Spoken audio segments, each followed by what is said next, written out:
The water is 68 degrees. It is November. You've been in it for 4 hours.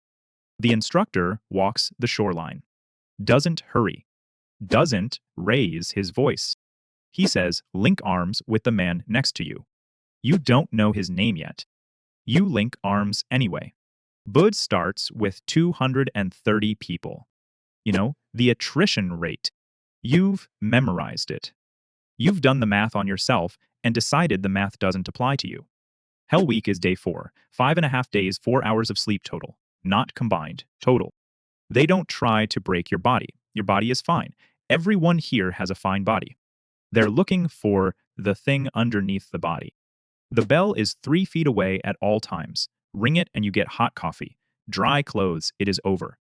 You watch 14 people ring it on day 2. You understand every single one of them. You don't ring it. You don't know why. You just don't.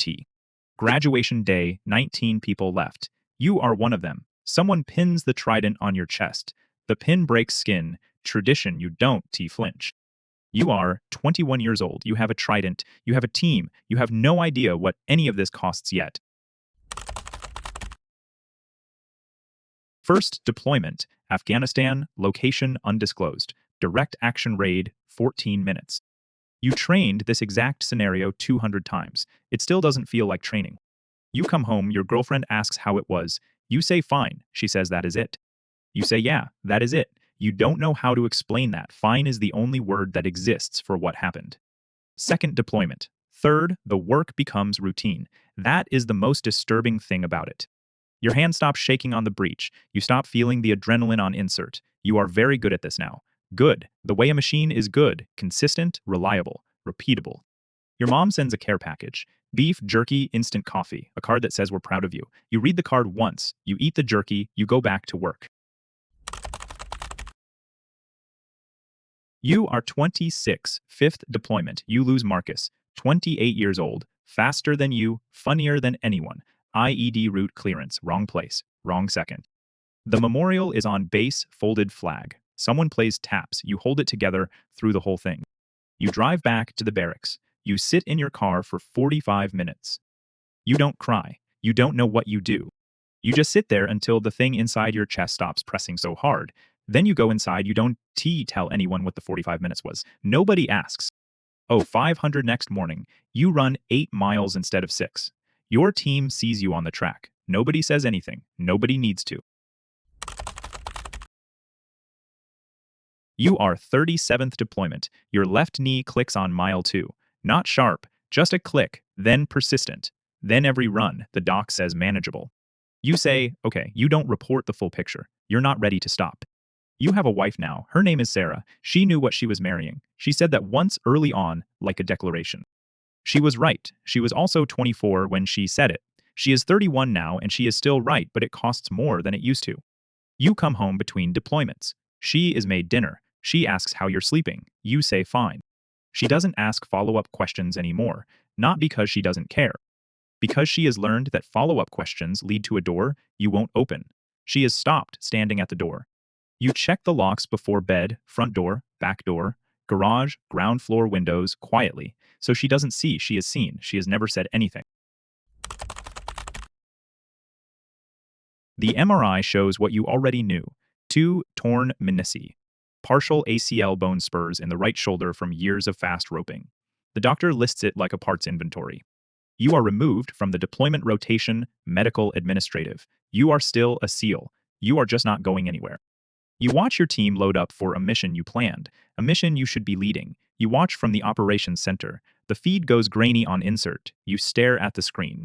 This is the first time in your career you feel something that resembles fear, not for yourself, for them, because you're not there to control the outcome. A junior operator comes to you that week. 25 years old, 3 deployments. Can sleep? He doesn't say PTSD. He says something S off. You look at him, you recognize every single thing behind his eyes. You give him the chaplain's number. You close your door after he leaves. You don't call anyone. Commissioned now conference rooms, mission briefs, budget reviews. You catch a tactical error in a plan that would have gotten two people killed. You fix it with a pen stroke. Nobody knows this happened. That is how it is supposed to work. You know that. You tell yourself that. It doesn't feel like enough. Your son is 4 years old. He calls you on FaceTime. He shows you a drawing, a man in a uniform. That is you, he says. You look at the drawing for a long time. You say, "It is great, buddy." You mean it. You're not sure what else you're feeling. You manage a team now, 40 operators, 40 names, 40 wives' names, 40 different ways, 40 different men are quietly holding things together.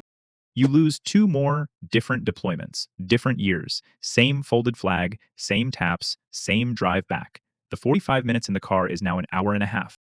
Sarah leaves the kitchen light on. She always leaves the kitchen light on now. You don't know when that started. You never asked. A reporter contacts your public affairs office, wants to write about special operations. Your answer is no comment. Your whole career is no comment. That used to feel like strength. Some days it just feels like silence. You are 42. You command a SEAL team now, 300 men, 300 names. The trident on your chest is the same one that broke skin at 21. You think about that sometimes, not often, just sometimes. Your daughter is in high school. She runs track. You've made 4 of her meets this year. 4 out of 11. She doesn't say anything about the other 7. She has learned not to. She is 15. She shouldn't have to know how to do that yet. You sign the leave request for a young operator. His wife just had a baby. You approve it in 10 seconds. You remember Sarah in the hospital, your son arriving, you on a sat phone in a forward operating base trying to hear her voice clearly through the static. You approve it. You put the pen down. You go to the next brief. You are 50. The office has a window. You find this strange. You spent most of your career in rooms without windows. Your assistant briefs your schedule. It is entirely meetings. A mission brief lands on your desk. Direct action. Compound in an undisclosed location. High-value target. 2-team assault. 14-minute execution window. You read it. The tactical plan is sound. You know it is sound because you wrote the doctrine it is based on. The operator lead is 26 years old. 5 deployments. Qualified 2 years ago. You were 27 the first time you ran a mission like this. You remember the cold. You remember your hands. You remember that you were not afraid. You sign the authorization. You close the folder. You go to the next meeting. Retirement ceremony, full honors. 3 admirals speak. The trident is ceremonially removed and placed in a box. You hold the box. It weighs almost nothing. You think this weighed everything. Sarah is in the front row. She is 52. She is still there.